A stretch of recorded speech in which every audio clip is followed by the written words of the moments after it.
¿Está América Latina al borde de una reconfiguración geopolítica irreversible?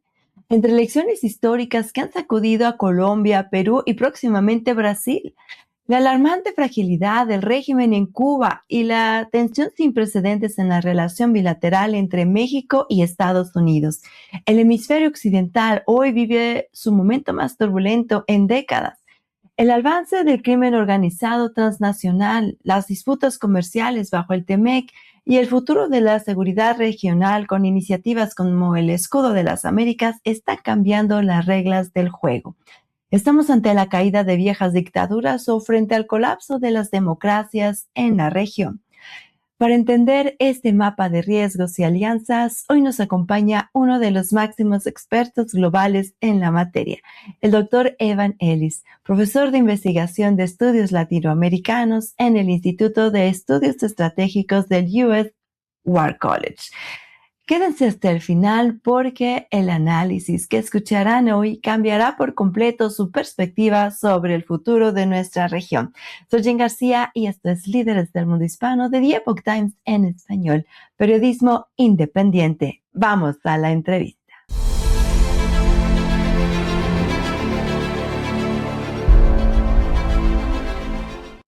Bienvenido, doctor Evan Ellis, de vuelta aquí a Líderes del Mundo Hispano. Es un gusto, Jen, para mí, para estar contigo en este programa.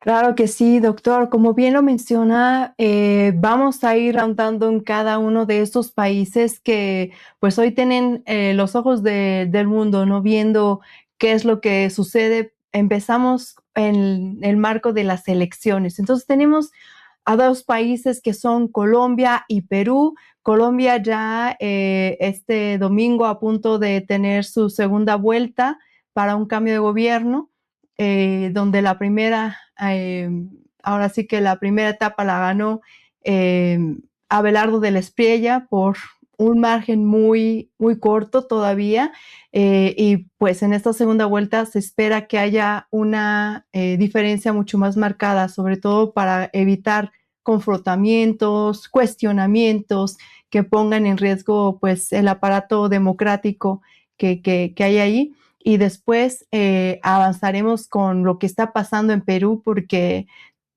también hay mucha turbulencia al interior del país y sobre todo en cuanto a la disputa por la presidencia. Entonces, iniciaríamos con Colombia, doctor Ellis. ¿Cómo ve usted este cambio que se dio en la primera vuelta de las primeras elecciones, el pueblo volcándose hacia Abelardo de la Espriella, algo inesperado según las encuestas que se habían tenido previamente? Bueno, para mí, en las dos elecciones, en Colombia y en Perú, por un lado, vemos mucho de la población frustrado por la inseguridad y también con ciertos temores que un proyecto de la izquierda podría ya impactar negativamente su país. Entonces, hay cierto temor y cierto deseo para un cambio. Pero también yo veo mucha polarización. O sea, que cuando vemos los dos, es polarización diferente, pero empezando con Colombia, fue interesante ver que por un lado, o sea, ya Abelardo de la Espriella ya salió en primer lugar en vez de segundo lugar como todos esperaban, o sea, mostrando quizás tanto frustración con el status quo, pero también se nota que quizás, o sea, su manera de hablar fuerte, hasta ciertas personas dirían populista, a veces un poco divisivo, pero reflexiona quizás colombianos en este momento no tienen tanto apetito para candidatos moderados. O sea, que no solo es que Paloma Valencia, que hubiera sido esta primera presidente femenina y realmente tenía un buen alineamiento con las políticas de Álvaro Uribe. Entonces no era nada centrista, sino con una buena asociación con políticas exitosos de seguridad en el pasado, pero de todos modos no fue quizás visto como lo que los colombianos buscaban en cuanto a un candidato fuerte. Y también recordando que otros como o sea, este alcalde de Bogotá y este alcalde también de de Medellín, Sergio Fajardo, o sea, los dos también ya recibieron muy poco. Entonces, había mucho deseo para cambio, mucha polarización, pero también se nota que hay personas que son muy desatisfechos con De la Espriella también, o sea, había una acusación que él tiene ya contactos con los autodefensas, o sea, los, digamos, paracos, como dicen los colombianos, y para otras personas, o sea, esto es un regreso a los tiempos de la dominancia de los élites, de las familias, de estratos 6, etcétera, etcétera. Pero entonces hay que reconocer que aunque él está recibiendo mucha atención, pero también hay una parte importante de la población que no siente nada de contento con esto. Y creo que después de la elección, y parece que podría ganar por 8 puntos o más, quedará esta parte de la población que mira con malos ojos esto. Y creo que con este gran problema de inseguridad, este gran problema de tantos grupos armados, los problemas económicos que tiene Colombia, los problemas con sí, la cuestión de Venezuela, realmente, o sea, ya si es de la Espriella o si es Iván Cepeda, cualquiera va a tener una dificultad en unir el país y sacar este país en adelante. Claro, pues todavía una moneda al aire para Colombia. Esperemos que se vayan definiendo las cosas y que de cierta manera la gente, el pueblo de Colombia encuentre esta manera de unirse, ¿no? Finalmente, quien sea que quede, pues para llevar el país hacia adelante, doctor.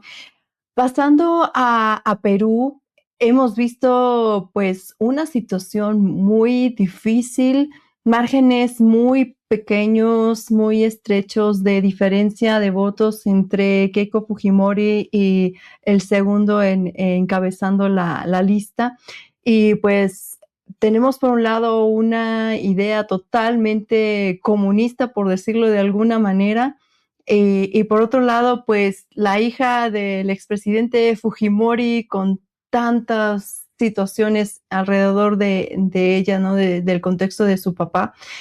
¿Cómo se entiende este cambio en caso de que llegase a confirmarse la situación con Keiko Fujimori?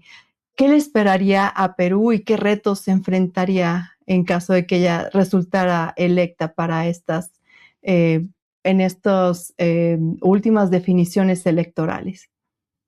Bueno, igual como Colombia, en Perú, o sea, se nota un país bastante dividido, o sea, de los barrios marginales de Lima, también lo de la Sierra y Selva, que quizás no identifica con esos gobiernos occidentales, quizás no identifica con lo que representa Fuerza Popular y Keiko, y por supuesto, por otro lado, o sea, los limeños tradicionales y otros generalmente más blancos, más educados, que ven con mucho temor lo que podría representar Roberto Sánchez en cuanto a sus lazos con este radicalismo que hemos visto antes con Pedro Castillo, que hemos visto con quizás personas como Vladimir Cerrón, este doctor cubano con lazos cubanos atrás de las bambalinas, o sea, un temor a dónde van las cosas, no solo en cuanto a ideología y Cuba, sino en cuanto a temas como crimen organizado, como minería ilegal,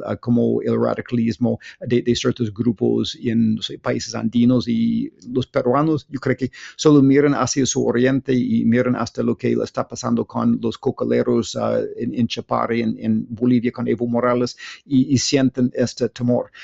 Pero en cuanto al voto, sí, es interesante que en esta división damos cuenta que aunque este voto es muy cerca, técnicamente cuando contamos todos los votos, parece que Keiko es más o menos 8,000 votos por encima de más o menos 18 millones de votos. O sea, es un margen, como usted dice, muy estrecho. Pero lo interesante de esto es casi O sea, la diferencia viene desde la fuera. O sea, que esta diáspora peruano en los Estados Unidos y otros países, quienes han tenido que salir, quizás por falta de oportunidad, ellos ven, o sea, con muchos mejores ojos lo de Keiko. Entonces, cuando uno no considera esto, solo entre Perú, o sea, o sea, la mayoría tienen Roberto Sánchez. O sea, tenemos una situación en que muy posiblemente Keiko va a ser elegido presidente, aunque en Perú mismo ya Keiko no tendrá la mayoría. Pero hablando también de esto, como usted bien dice, hay trayectorias muy diferentes. Yo creo que con Keiko podemos esperar quizás un discurso un poco más moderado que lo que podríamos esperar con Alvarado de Espriella en Colombia. O sea, ella tiene mucha experiencia en el Congreso de Perú, también con su padre muy cerca del gobierno desde su niñez, y también una orientación positiva hacia los Estados Unidos, una orientación pro mercado, una orientación de gobierno limitado. Y la cuestión es, con la presencia tan importante de China como inversionista y comprador de cosas de Perú, entonces yo sospecho que vamos a ver que si es Keiko o Roberto Sánchez, que vamos a ver que la relación con China siga. Yo sospecho que Puerto de Chancay va a seguir, la inversión en el sector de minería va a seguir muy fuerte de China, aunque quizás bajo un gobierno de Keiko vamos a ver menos colaboración en temas de seguridad, en temas de colaboración espacial, como esta organización APSCO. Vamos a ver quizás más transparencia y más limitaciones, por ejemplo, en lo que esta naviera COSCO de China puede hacer en Shanghái, y quizás más cooperación en temas de seguridad, por ejemplo, como los F-16, que en el fin de este periodo de transición los peruanos ya acordaron de comprar de nosotros. Y bueno, de forma recíproca, si tenemos un gobierno de Roberto Sánchez, igual como Pedro Castillo, el temor es si vamos a ver como más libertad en cómo los chinos hacen las cosas. Vamos a ver si hay, una política diferente en cuanto a minería ilegal, en cuanto a otros temas de narcotráfico, ciertos temas sociales y bueno, pero igual en Colombia como en Perú también. En Perú hay un nuevo Congreso, lo que es muy importante, es un Congreso bicameral y pluralista, o sea, hay un cantidad de partidos, y yo creo que esos partidos, especialmente los partidos más transaccional en el centro, van a moderar o obligar ya concesiones por quien sea.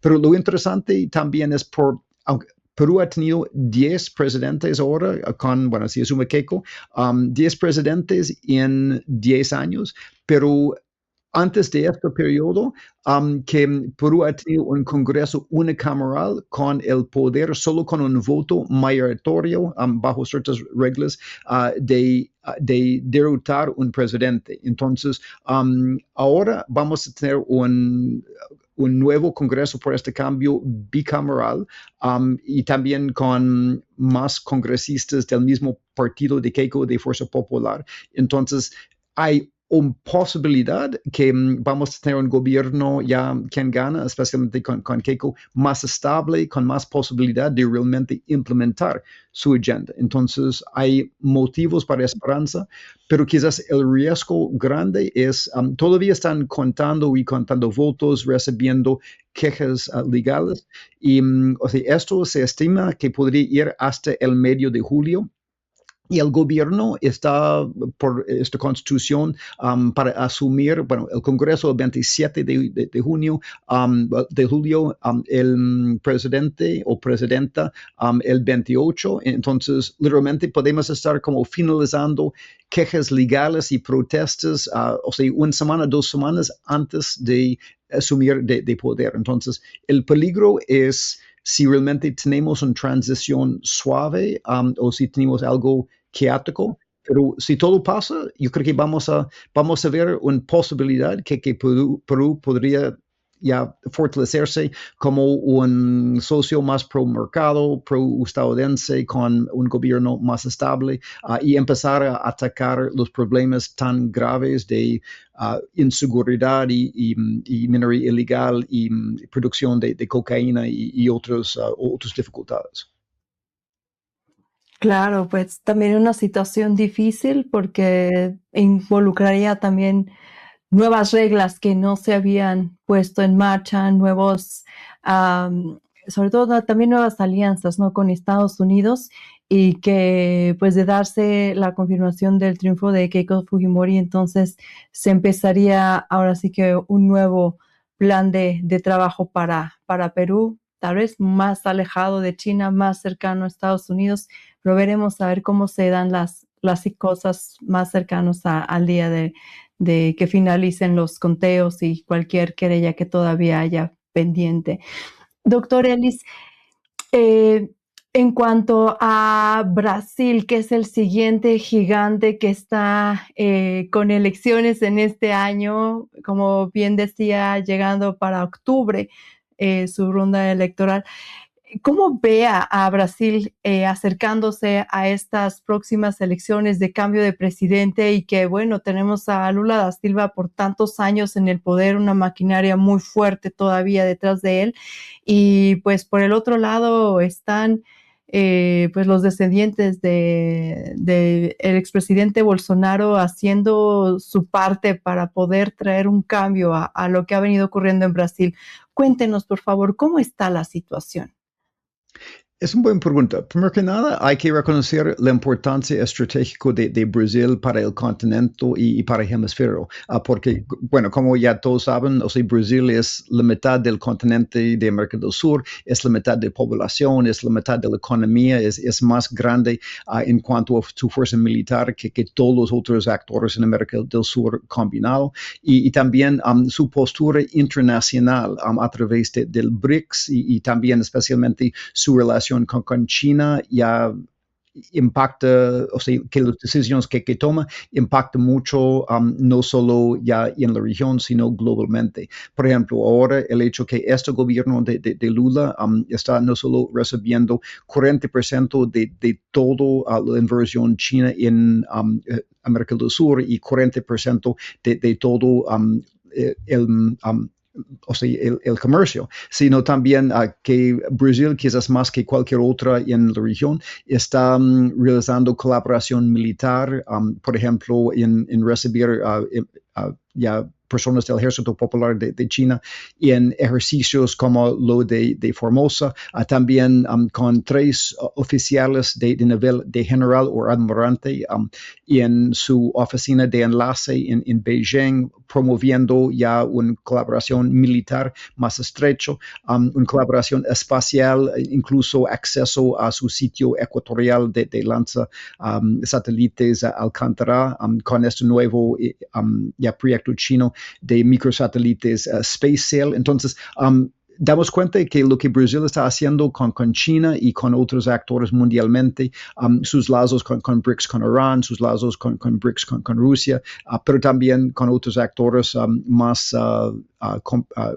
complejo como India, esto impacta directamente el hemisferio. Y en esto, como hemos mencionado, que en las encuestas se nota que Lula es cada vez más por encima de Flavio Bolsonaro.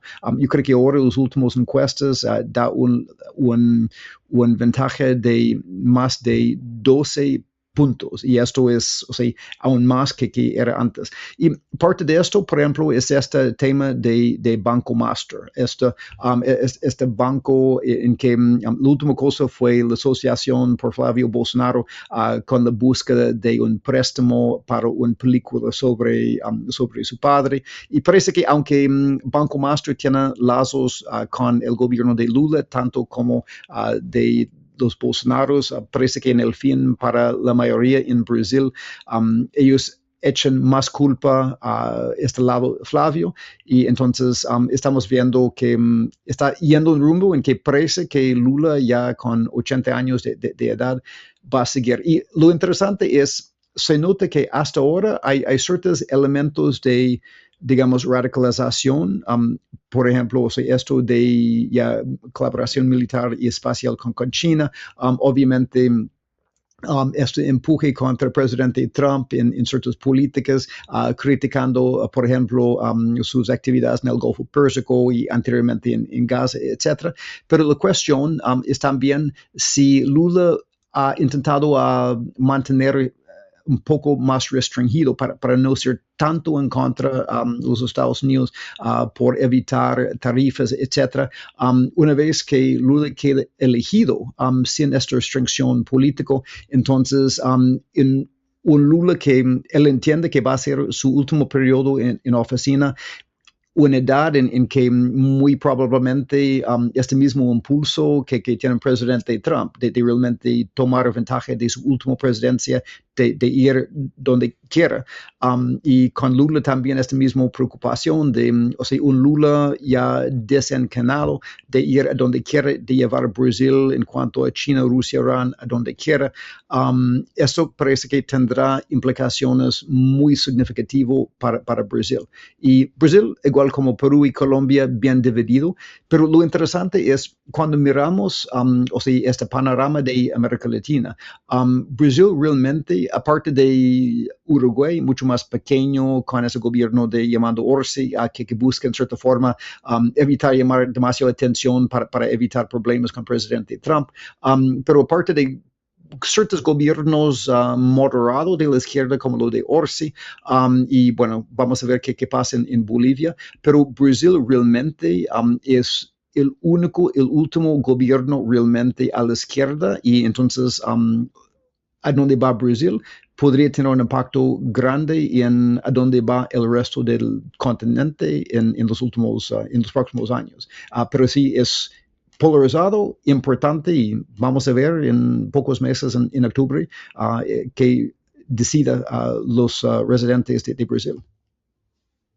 Claro, doctor, muy claro el panorama que nos presenta para Brasil. Veremos en próximos meses, como bien dice, se van dando las cosas, cómo avanzan las encuestas y también qué otros haces bajo la manga puede sacar alguno de los candidatos, ¿no? Para poder aventajar en el voto popular una vez que se llegue al día de las elecciones. Doctor, otra pregunta es porque sabemos que gran parte de los movimientos socialistas, comunistas que se dieron en la región estaban respaldados por Cuba. Era Cuba el que incitaba estos movimientos, estas ideologías, y que conseguía cierto financiamiento, respaldo de alguna manera, ¿no? Controlaba detrás de escena el crecimiento del socialismo, sobre todo este llamado socialismo del siglo XXI. ¿Qué le espera a la región ahorita pensando en el caso de Brasil, ya lo que vimos con Venezuela? Si cae el régimen cubano, que pues en las últimas semanas se ha visto tambalear fuertemente y que muchos esperan que sea pronta la caída del régimen comunista en Cuba, ¿podría ser un factor de incidencia o China realmente ya tomó una ventaja muy grande? Queremos entender cómo está este respaldo en el continente. Doctor, ¿nos puede explicar, de favor? Sí, yo creo que la primera pregunta es qué va a pasar en Cuba y si, o sea, y qué tipo de cambio podríamos ver. Y obviamente Cuba es bajo estrés enorme, o sea, en cuanto a no tener acceso a petróleo por ese bloqueo de petróleo venezolano, petróleo ruso, hasta cierto punto petróleo de México, etcétera, y también por las sanciones individuales, las otras sanciones secundarias, lo que ha obligado hasta los últimos gotas de turismo europeo de empezar a desvanecerse. Por ejemplo, ciertos hoteles como Malia, que no quería tener esta liabilidad a sanciones por parte de los Estados Unidos por sus operaciones internacionales, se han retirado. Hasta ciertas aerolíneas, incluso en aerolínea ruso y también aerolínea, yo creo que Iberia de España, se han retirado. Y por supuesto, sin petróleo, o sea, no solo se trata de carros, sin moverse,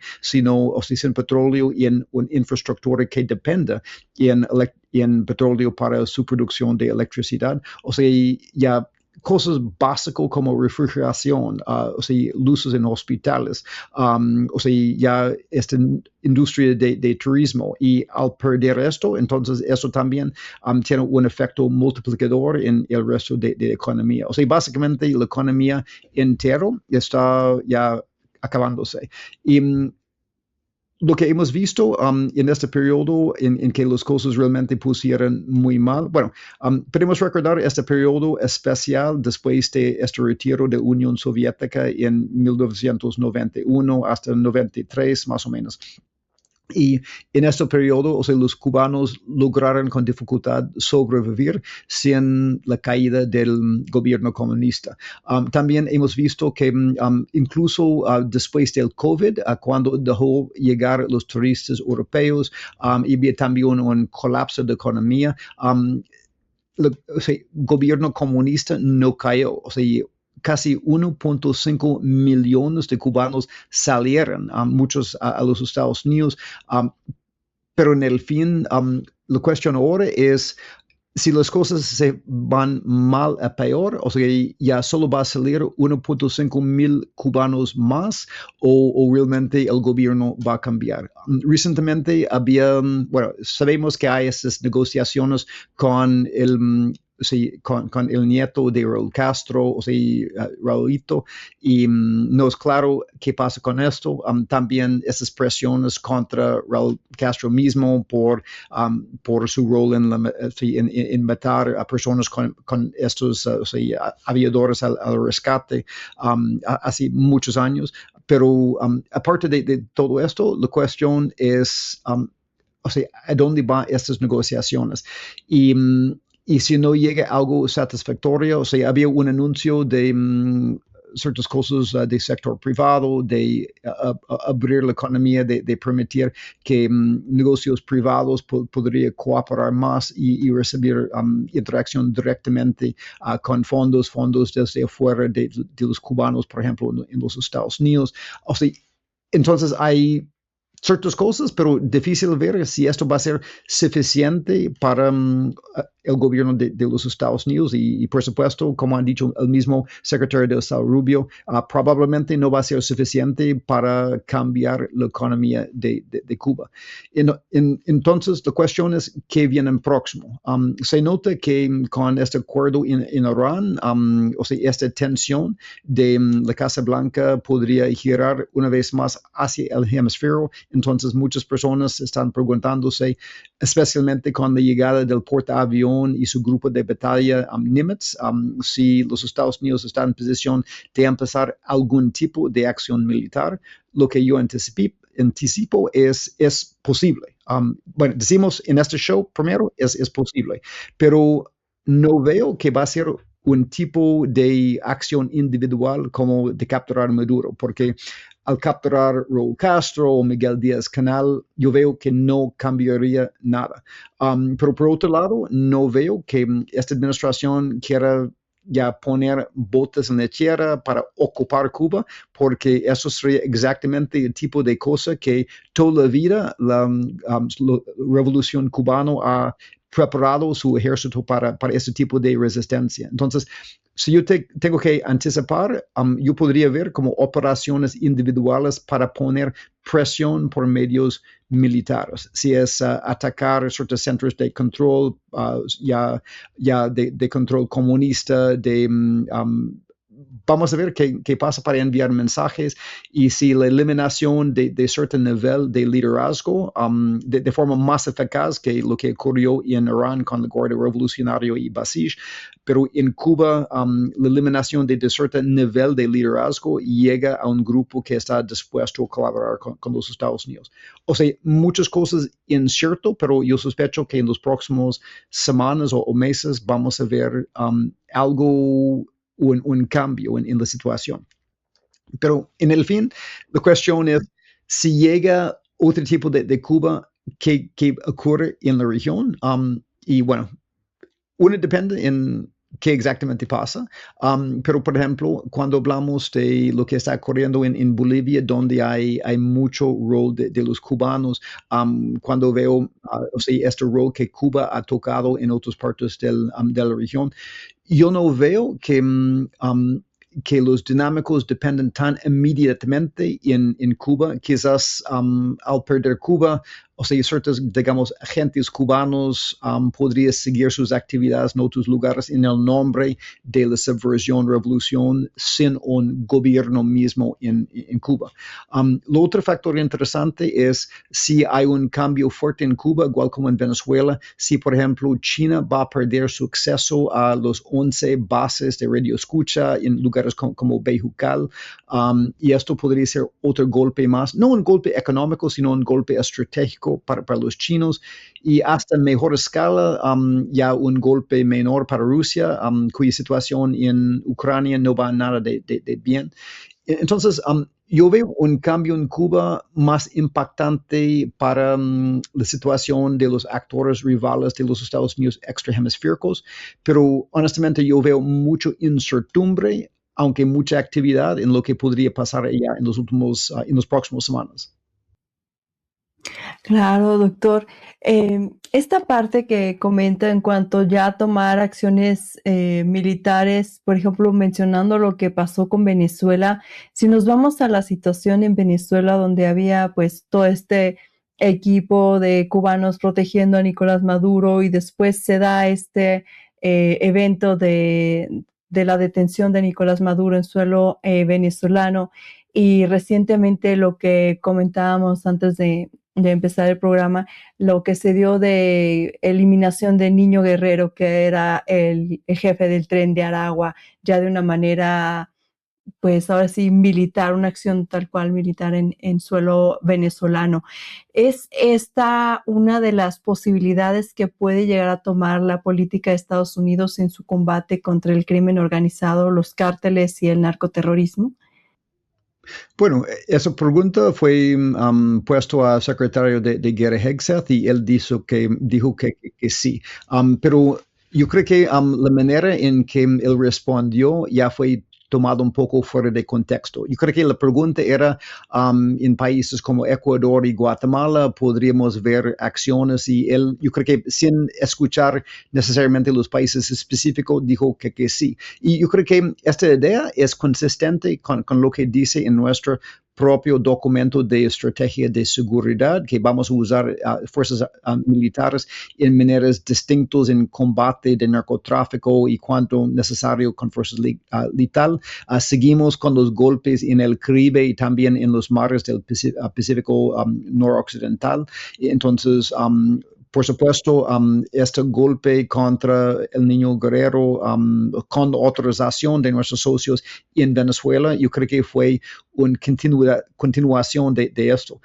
Quiero destacar que hasta ahora, a pesar de retórico y amenazas, lo que no ha querido ha sido el uso de fuerza sin la autorización de los países anfitriones. O sea que Claudia Sheinbaum en México, por bien o mal, ha sido muy claro que no, esta parte no es aceptable para ellos.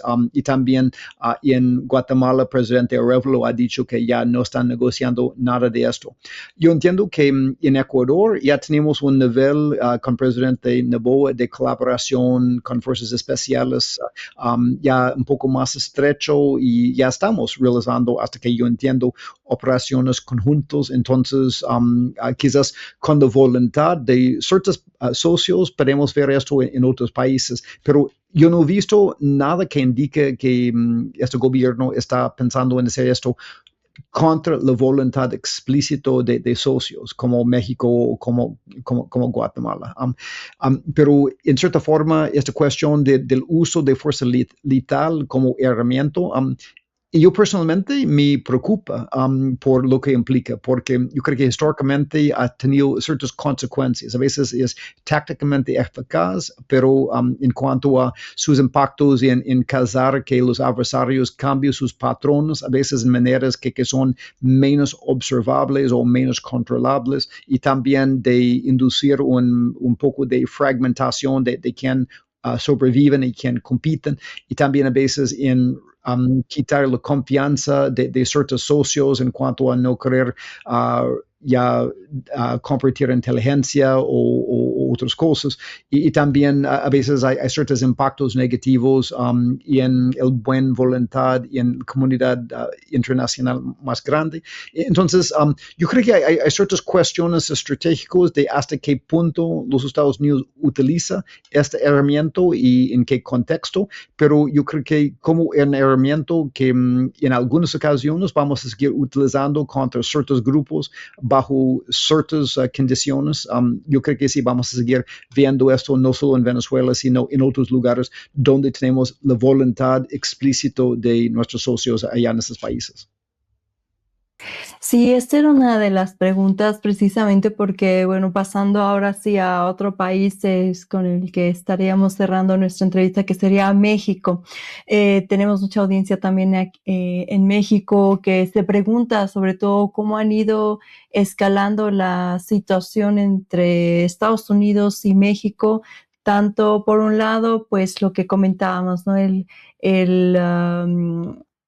Ahora sí, el TEMEC, el NAFTA, este tratado de libre comercio, que pues es muy, muy beneficioso pues para toda la región, pero a la vez está enganchado como a esta cuestión de la seguridad para ambos países. Entonces, ¿podríamos hablar un poquito más al respecto, doctor? ¿Cómo lo ve usted? ¿Cómo está este equilibrio entre, por una parte, aliados que buscan un beneficio mutuo económicamente y por el otro lado, pues no tanta, tal vez no están tan de acuerdo, al menos a la vista del ojo público, estos acuerdos en materia de seguridad para la gente entre Estados Unidos y México? ¿Nos podría explicar un poquito más, doctor, de acuerdo a lo que usted ha investigado y conoce?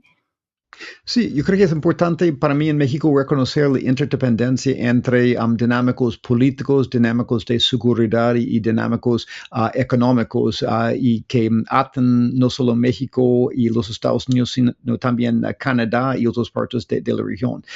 Entonces, como hemos mencionado, como usted bien dijo, o sea, literalmente el 1 de julio llegamos a la fecha límite para la renegociación de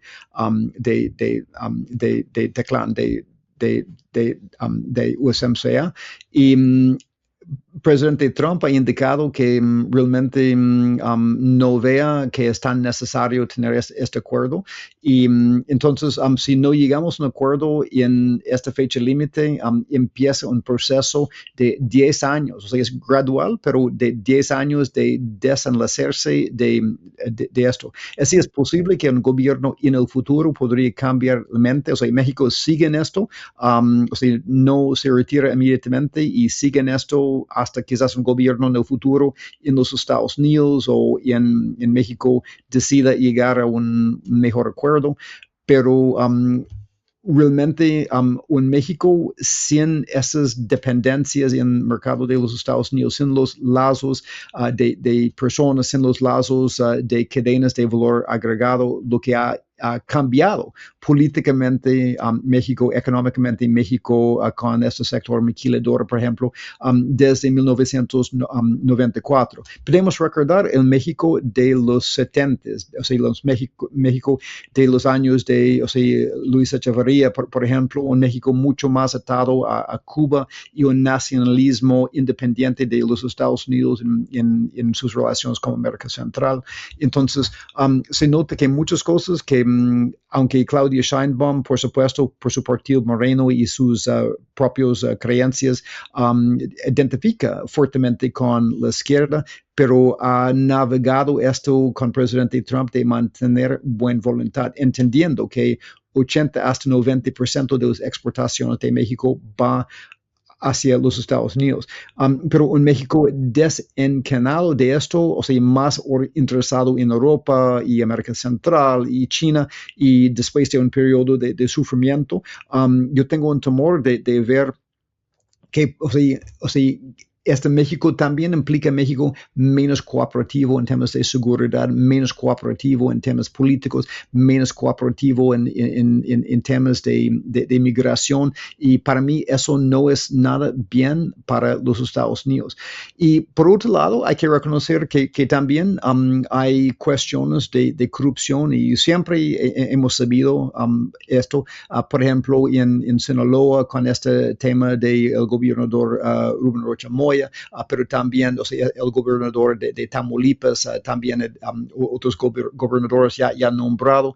Y esto pone mucha presión en el partido de Moreno, porque son personas muy cerca a AMLO, personas muy central al partido, personas, y entonces entregar a estas personas a los Estados Unidos ya crea un poco de mini crisis dentro de Morena, muy complicado para Sheinbaum. Entonces la cuestión es hasta qué punto hay la actitud política dentro de México de seguir poniendo buen cara en todo esto hasta que Sheinbaum sienta obligado de responder con más resistencia, con demostrar que ella tiene o México tiene límites. Entonces, yo veo esta interacción entre lo de las negociaciones de comercio y lo de cooperación de seguridad y otros temas para ver en qué punto podríamos tener un quiebra con implicaciones graves. Yo creo que no en el futuro cercano, pero hay que ya entender el riesgo con todas esas presiones que tenemos y la importancia, francamente, para mí, de mantener una buena relación con el país con que compartimos una frontera, compartimos familia, compartimos redes de abastecimiento y valor agregado. Entonces, lo veo con preocupación, pero resalto la importancia de la continuidad de esta relación. Claro, sin duda es, creo que de los momentos en la historia más difíciles, más tensos que se han tenido en la relación bilateral entre México y Estados Unidos. Y esperemos que por el bien de la gente de ambos países, pues se tomen las mejores decisiones, tanto en materia de seguridad, que es prioritario en estos momentos para mucha de la gente que se han traído justamente a la luz muchos casos de vínculos con el narcotráfico, cuestiones muy dudosas ya dentro de la política mexicana. Y por el otro lado, a la parte económica, a la parte de esta dependencia tan fuerte que todavía se tiene con Estados Unidos y que pues no queremos que se vea afectada de acuerdo a los comentarios de muchos empresarios, de la gente misma, ¿no? Entonces, pues esperemos que se encuentren estos canales para poder seguir manteniendo pues esta relación a flote. Hemos visto que se está armando una fuerza militar compuesta por elementos de diferentes países que forman parte del escudo de las Américas para el combate al crimen organizado a lo largo del continente. ¿Es esto cierto? ¿Es parte del acuerdo del escudo de las Américas tener esta coalición de ejércitos de diferentes países o eso fue solamente una mera interpretación de un analista, doctor? Yo creo que ese tipo de cosas son muy preliminares en este momento. Yo creo que es más especulación que realidad. Yo he visto, bueno, y primero que nada, no es, lo de Escudo de las Américas, este acuerdo entre los presidentes y presidentes electos allá en Doral, en esta resorte del presidente Trump, pero lo que era esta parte de cooperación en seguridad era lo que firmado 3 días antes, esta coalición contra el cartel, y en esto era solo compromisos de hacer cosas como como seguir cooperando en inteligencia en otras maneras dentro de sus propias limitaciones y soberanía. Entonces, yo no he visto hasta ahora ninguna estructura formal. Lo que sí he visto es un aumento en cooperación y lo interesante también es cierto uso de esta este formato del escudo para buscar posiciones conjuntas sobre ciertos temas. Este tema de presionar, esta presión que China estaba poniendo en Panamá, lo que había una proclamación por una parte importante de los países del escudo de las Américas, y más recientemente por lo que está ocurriendo en Bolivia, este rol que Evo Morales está allá en Chapare ya ocupando en la desestabilización del gobierno electo democrático de Rodrigo Paz. Pero parte de proclamaciones políticas y intención de cooperar dentro de sus estructuras ya existentes, no he visto nada concreto en cuanto a los otros temas.